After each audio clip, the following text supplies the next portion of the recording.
Hello friends, क्या हाल चाल। तो कैसे हैं आप सभी लोग। होप आप सभी लोग बढ़िया होंगे और ऐसे ही बढ़िया रहिएगा। स्वागत करता हूं आपका हमारे यूट्यूब चैनल बायोस एकेडमी में। आपको पता होगा हम इस चैनल में आपको CGVFM pre BEd entrance exam 2026 की तैयारी करा रहे हैं, जिसमें आज हम सामान्य ज्ञान के लेक्चर को देखने जा रहे हैं, जिसमें हम मोस्ट ऑफ 20 क्वेश्चन की लिस्ट देखने आ रहे हैं जो आपके एग्जाम में पूछे जाते हैं। ये हिंदी और इंग्लिश दोनों माध्यम में कन्वर्ट करवाया जाएगा। आपके सिलेबस को एनालाइज करके मैंने आपके लिए टॉप 20 क्वेश्चन बनाए हैं, जो मैं आज आपको प्रोवाइड कराने जा रहा हूँ। तो चलिए बिना किसी देरी के वीडियो को स्टार्ट करते हैं। ठीक है, और वीडियो स्टार्ट करने से पहले मैं आपको एक चीज बता दूं कि हमने टॉप 20 क्वेश्चन लिया है, तो 20 क्वेश्चन में से 20 marks, each question 1 marks carry कर रहा है। तो आपको वीडियो के एंड में मुझे जरूर बताना है कि आपने 20 में से कितने मार्क्स स्कोर किए। हर क्वेश्चन 1 मार्क्स कैरी करता जाएगा और मैं अपने आप को भी 1 मार्क्स देते जाऊंगा इस क्वेश्चन के हिसाब से। ठीक है, चलिए आइए वीडियो को देखते हैं और समझने का ट्राई करते हैं। सबसे पहले क्या क्वेश्चन बोल रहा है। पहला इंडियन हिस्ट्री से क्वेश्चन है। ठीक है, आप दोनों में कोई से भी माध्यम वाले हैं, हिंदी इंग्लिश दोनों के लिए है ये क्वेश्चन। आपके ऑप्शन भी बना दिया गया है। चलिए मैं आपको हिंदी में बता रहा हूँ। अगर आप इंग्लिश मीडियम वाले हैं तो खुद से भी पढ़ के, वीडियो को रोक के, क्वेश्चन पढ़ के आंसर लगा के आप जरूर इसका आंसर मुझे बताइएगा। राइट, ठीक है, आइए वीडियो को देखते हैं और स्टार्ट करते हैं।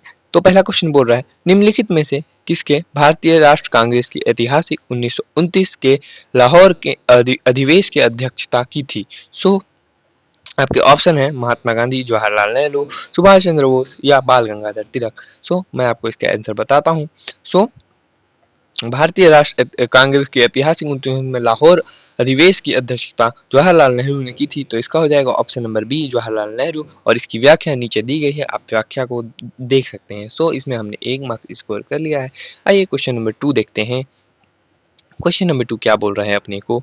क्वेश्चन नंबर 2 इंडियन हिस्ट्री से ही है। ये क्या बोल रहा है, प्रसिद्ध हड़प्पा स्थान लोथल, जो कि एक गोदी था, भारत के किस आधुनिक राज्य में स्थित है। आपके ऑप्शन है राजस्थान, पंजाब, गुजरात और हरियाणा।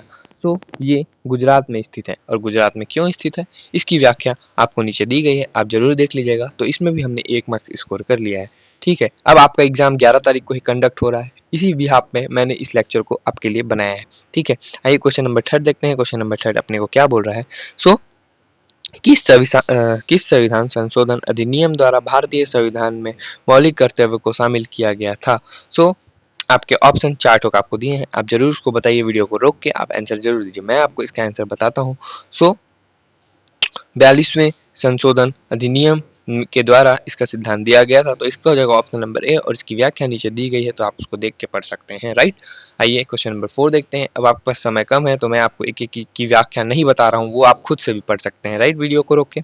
तो आइए क्वेश्चन नंबर 4 देखते हैं। ये किस लिए है, पॉलिटिक्स है। ठीक है, संविधान और राजनीति से इसका क्वेश्चन है। भारत के राष्ट्रसभा के पदेन सभापति के रूप में कौन कार्य करता है।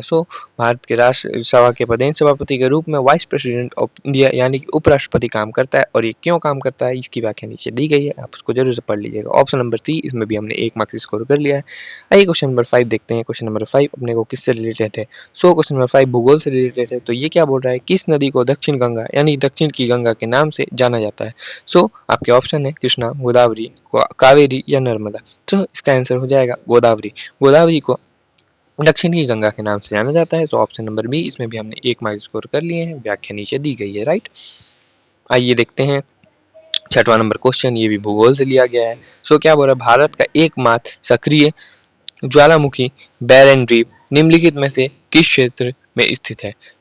ये आपका अंडमान एवं निकोबार आइसलैंड में स्थित है। तो इसका हो जाएगा ऑप्शन नंबर बी, और इसकी व्याख्या भी नीचे दी गई है, इसमें भी हमने 1 मार्क्स स्कोर कर लिया है। आइए इंडियन इकोनॉमी से ये क्वेश्चन लिया गया है, इसको भी देखने का ट्राई करते हैं, ये क्या बोल रहा है। तो भारत में नीति आयोग के अध्यक्ष के रूप में कौन कार्य करता है। तो भारत में नीति आयोग के अध्यक्ष के रूप में कौन कार्य करता है, आपको ऑप्शन देख के बताना है। मैं आपको इसका आंसर बता दूं, भारत के नीति आयोग के अध्यक्ष के रूप में क्या बोलते हैं, प्राइम मिनिस्टर यानी कि भारत का प्रधानमंत्री काम करता है। क्यों काम करता है, इसकी व्याख्या नीचे दी गई है, और इसमें भी हमने 1 मार्क्स स्कोर कर लिया है। राइट, आइए क्वेश्चन नंबर 8 देखते हैं। क्वेश्चन नंबर 8 भी भारतीय अर्थशास्त्र से ही लिया गया है। ये क्वेश्चन क्या बोल रहा है, कौन सा आर्थिक क्षेत्र भारत के सकल घरेलू उत्पाद यानी कि जीडीपी में सबसे अधिक योगदान देता है। कौन सा जीडीपी में सबसे योगदान देता है, आपको ऑप्शन देके बताना है। इसमें प्राथमिक क्षेत्र कृषि है, द्वितीय क्षेत्र उद्योग है, तृतीय क्षेत्र सेवाएं हैं, या फिर विनिर्माण क्षेत्र। आपको ऑप्शन से बताना है। तो मैं इसका आंसर बता दूं, इसका तृतीय क्षेत्र सेवाएं हैं। इसका आंसर हो जाएगा ऑप्शन नंबर सी। और इसमें भी हमने 1 मार्क्स स्कोर कर लिया है और उसकी व्याख्या नीचे दी गई है। तो जनरल साइंस आपका 9वां नंबर क्वेश्चन है। 9वां नंबर क्वेश्चन क्या बोल रहा है, देखिए, मानव शरीर में विटामिन सी की कमी से निम्नलिखित में से कौन सा रोग होता है। तो मानव शरीर में विटामिन सी की कमी से कौन सा रोग होता है आपको बताना है, ठीक है। तो मैं आपको इसका आंसर बताता हूँ। तो स्कर्वी, स्कर्वी नाम का एक रोग है जो कि विटामिन सी की कमी से होता है। इसका हो जाएगा ऑप्शन नंबर बी और इसमें भी हमने 1 मार्क्स स्कोर कर लिया है। आइए क्वेश्चन नंबर 10 देखते हैं। क्वेश्चन नंबर 10 अपने को क्या बोल रहा है, ये भी जनरल साइंस से लिया गया है जो कि आपके सिलेबस में ही है। सो निम्नलिखित में से कौन सी गैस मुख्य रूप से ग्रीन हाउस प्रभाव को और ग्लोबल वार्मिंग के लिए जिम्मेदार है। तो कौन सी गैस ग्रीन हाउस और ग्लोबल वार्मिंग के प्रभाव के लिए जिम्मेदार होती है। सो इसका आंसर हो जाएगा कार्बन डाइऑक्साइड। और कार्बन डाइऑक्साइड क्यों होगा इसकी व्याख्या नीचे दी गई है, आप उसको जरूर से पढ़ लीजिए। तो इसमें भी हमने 1 मार्क्स स्कोर कर लिया है, ठीक है। तो हमने आधा देख लिया है लेक्चर को। अगर आपको वीडियो समझ में आ रहा होगा तो वीडियो को लाइक करके जरूर से जाइएगा और चैनल को सब्सक्राइब कर दीजिएगा, क्योंकि आपके एक सब्सक्राइब से मेरे को बहुत मोटिवेशन मिलेगा इस टाइप की वीडियो आपके लिए प्रोवाइड करने के लिए, राइट। आजकल देखिए आपको पता ही है कि फ्री में कोई नहीं पढ़ा रहा है, लेकिन मैं आपके लिए हर इस टाइप के लेक्चर जो कि बहुत ही इंपॉर्टेंट है मैं आपके लिए फ्री में प्रोवाइड करा रहा हूँ। यूट्यूब एक ऐसा माध्यम है जिसमें हम आपको प्रोवाइड करा सकता हूँ। मैं भी चाहता तो चैनल बना के आपको क्या बोलते हैं ऐप बना के उसमें भी प्रोवाइड करा सकता था, लेकिन नहीं, मैं चाह रहा हूँ कि आपको अच्छी से अच्छी शिक्षा मिल सके, जिसलिए मैंने आपके लिए ये लेक्चर प्रोवाइड कराया है, ठीक है। आइए क्वेश्चन की श्रेणी को आगे बढ़ाते हुए हम देखते हैं 11वां नंबर क्वेश्चन क्या बोल रहा है। सो 11वां नंबर क्वेश्चन है अपने यहाँ संविधान और राजनीति से लिया गया है, जो क्या बोल रहा है, शिक्षा के अधिकार आरटीई में किस संशोधन द्वारा अनुच्छेद 21A के तहत एक मौलिक अधिकार के रूप में जोड़ा गया था।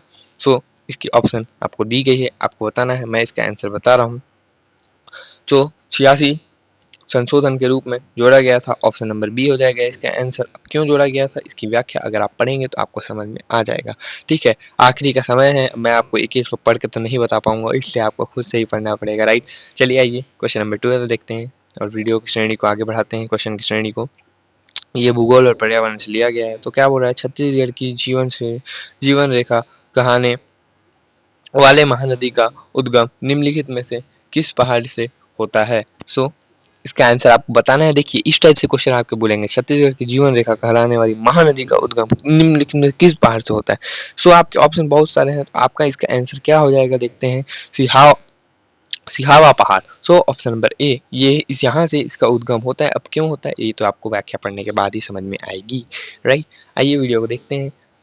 सो क्वेश्चन नंबर 13 क्या बोल रहा है, क्वेश्चन नंबर 13 मूल्य शिक्षा और पर्यावरण से लिया गया है। क्या बोल रहा है, विश्व पर्यावरण दिवस प्रतिवर्ष दुनिया भर में किस तिथि में मनाया जाता है। तो विश्व पर्यावरण दिवस किस तिथि को मनाया जाता है आपको मुझे बताना है। सो ये 5 जून को मनाया जाता है, और 5 जून को क्या है क्यों मनाया जाता है ये व्याख्या में आप जरूर से समझ लीजिएगा एक बार रोक के पढ़ के, राइट। आइए क्वेश्चन नंबर 14 देखते हैं। क्वेश्चन नंबर 14 अपने को क्या बोल रहा है। सो क्वेश्चन नंबर 14 कहाँ से लिया गया है, योग एवं खेल शिक्षा से लिया गया है। तो क्या बोल रहा है, अंतर्राष्ट्रीय योग दिवस मनाने का प्रस्ताव संयुक्त राष्ट्र यूएन में किस देश द्वारा रखा गया था और यह प्रतिवर्ष कहाँ मनाया जाता है। सो आपको बताना है कि ये प्रस्ताव किस देश द्वारा किस देश में रखा गया था और ये कहाँ मनाया जाता है, राइट। तो इसका आंसर हो जाएगा इंडिया। इंडिया में रखा गया था और 21 जून को ये मनाया जाता है। तो इसका हो जाएगा ऑप्शन नंबर बी। और क्यों मनाया जाता है, क्यों शुरुआत हुई, इसकी व्याख्या आप पढ़ के समझ सकते हैं, ठीक है। आइए क्वेश्चन नंबर 15 देखते हैं, जो कि मानसिक विज्ञान से लिया गया है, सामान्य विज्ञान से लिया गया है, जनरल साइंस से। इसी क्या क्वेश्चन बोल रहा है, भूकंप की तीव्रता मापने के लिए किस उपकरण का उपयोग किया जाता है। सो भूकंप की तीव्रता मापने के लिए किस उपकरण का उपयोग किया जाता है आपको बताना है। सो इसका आंसर हो जाएगा सेस्मोमीटर। सो सेस्मोमीटर का उपयोग भूकंप की तीव्रता मापने के लिए किया जाता है, ऑप्शन नंबर सी इसका आंसर हो जाएगा। इसमें भी हमने 1 मार्क स्कोर कर लिया है। आइए इंडियन हिस्ट्री से फिर से क्वेश्चन आ गया है। क्वेश्चन नंबर 16 को देखते हैं क्या बोल रहा है, प्रसिद्ध दांडी मार्च या नकल सत्याग्रह महात्मा गांधी द्वारा किस वर्ष शुरू किया गया था। सो ये किस वर्ष शुरू किया गया था आपके ऑप्शन है एबीसीडी के अकॉर्डिंग आपको बताना है। सो मैं आपको बता दूं ये 1930 यानी कि ऑप्शन नंबर बी में शुरू किया गया था। क्यों शुरू किया गया था और किस डेट पे शुरू किया गया था ये आपको व्याख्या पढ़ने के बाद समझ में आ जाएगी। सो इसमें भी हमने 1 मार्क्स स्कोर कर लिया है। क्वेश्चन नंबर 17 की ओर बढ़ते हुए हम अपने क्वेश्चन की श्रेणी को आगे बढ़ाते हैं। चलिए क्वेश्चन नंबर 17 क्या बोल रहा है, भारत के राष्ट्रपति द्वारा राज्यसभा में कितने सदस्य को मनोनीत किया जाता है। सो राष्ट्रपति द्वारा राज्यसभा में कितने सदस्यों को मनोनीत किया जाता है? आपके ऑप्शन है 2, 10, 12 या फिर 15। सो इसका आंसर हो जाएगा 12। ठीक है, तो राज्यसभा में 12 सदस्यों को मनोनीत किया जाता है, तो इसका हो जाएगा ऑप्शन नंबर सी, और इसमें भी हमने 1 मार्क्स स्कोर कर लिए हैं। ठीक है, आइए क्वेश्चन नंबर 18 देखते हैं। क्वेश्चन नंबर 18 भी खेल कूद शिक्षा से लिया गया है। तो national sport day India Hindi में पढ़ते हैं अपन। भारत में राष्ट्रीय खेल दिवस 29 अगस्त को किस खेल व्यक्तित्व की जयंती के उपलक्ष्य में मनाया जाता है? सो आपको बताना है किस खेल व्यक्तित्व के जयंती के उपलक्ष्य में मनाया जाता है। तो आपके ऑप्शन ABCD में से है, तो आपको बताना है। सो इसका आंसर हो जाएगा ऑप्शन बी, मेजर ध्यानचंद्र के उपलक्ष्य में ये मनाया जाता है। सो इसका हो जाएगा ऑप्शन नंबर बी, और इसमें भी हमने 1 मार्क स्कोर कर लिए हैं। ठीक है, आइए भूगोल से फिर क्वेश्चन आ गया है, क्वेश्चन नंबर 19। क्वेश्चन नंबर 19 क्या बोल रहा है इसको देखते हैं। सो भारत में बॉक्साइट का सबसे बड़ा उत्पादन राज्य कौन सा है? सो भारत में बॉक्साइट का सबसे बड़ा उत्पादन राज्य कौन सा है, इसको आपको बताना है। सो इसका आंसर हो जाएगा उड़ीसा। उड़ीसा एक ऐसा राज्य है जिसमें बॉक्साइट का सबसे बड़ा उत्पादन राज्य माना जाता है भारत में। राइट, इसका हो जाएगा ऑप्शन नंबर ए, और इसमें भी हमने 1 मार्क्स स्कोर कर लिया है। लास्ट क्वेश्चन है क्वेश्चन नंबर 20। आइए क्वेश्चन नंबर 20 को देखते हैं क्या बोल रहा है। ध्वनि तरंगे निम्नलिखित में से किस माध्यम में सबसे तेज गति से यात्रा करती है? सो साउंड वेव सबसे ज़्यादा किस गति में यात्रा करती है, ये बताना है आपको। आपकी ऑप्शन है सॉलिड, लिक्विड, गैस या फिर वैक्यूम। सो इसका आंसर हो जाएगा सॉलिड। सो ठोस स्थान पर ये सबसे ज़्यादा यात्रा करती है, ऑप्शन नंबर ए, और इसमें भी हमने 1 मार्क्स स्कोर कर लिया है। व्याख्या आप अगर देखना चाहें तो देख सकते हैं। सो ये कुछ क्वेश्चन थे आपके, मैंने आपको प्रोवाइड कराए, और आपको मुझे बताना है कि आपके 20 में से कितने मार्क्स बने। मेरे तो 20 में से 20 बने हैं। तो चलिए वीडियो को यहीं बस एंड करते हैं। होप आपको वीडियो समझ में आया होगा। वीडियो समझ में आया है, वीडियो को कर लीजिए लाइक, चैनल को कर लीजिए सब्सक्राइब, और बेल नोटिफिकेशन ऑन करके ऑल पे सेट कर दीजिएगा ऐसे ही वीडियो के लिए। मिलते हैं आपसे नेक्स्ट वीडियो में। Till then keep learning, stay curious, पढ़ते रहिए, प्यार देते रहिएगा। Thank you so much.